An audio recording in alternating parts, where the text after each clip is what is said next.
Ini yang ramai orang takut nak cakap. Harga emas pada cecah 764 untuk 1 gram. Hari ini sekitar 594 untuk 1 gram. Turun hampir RM170.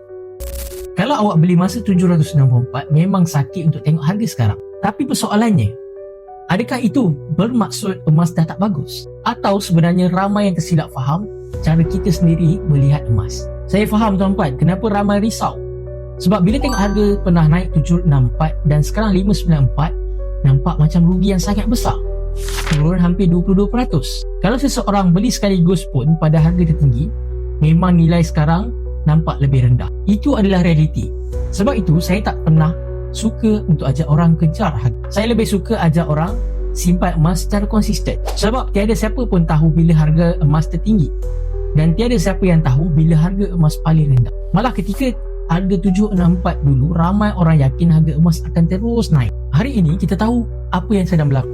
Harga emas sedang turun. Sebab itu, cuba meneka harga adalah permainan yang sangat sukar tuan-puan.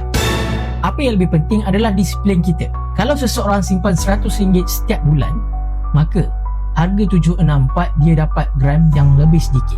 Masa harga 594, dia dapat gram yang lebih banyak. Bila dibuat secara konsisten tuan-puan, harga purata belian akan menjadi lebih seimbang. Hakikat yang ramai orang tak suka dengar tuan-puan, risiko terbesar bukannya emas. Risiko terbesar adalah fikir emas sentiasa akan naik. Tuan-puan, tak ada aset yang naik setiap masa tuan-puan.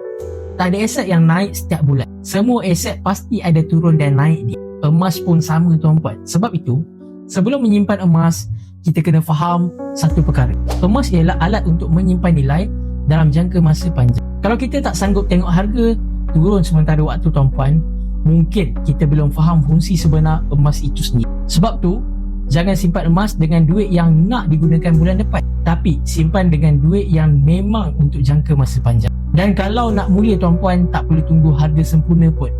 Mulakan ikut kemampuan dan fahami risiko terlebih dahulu.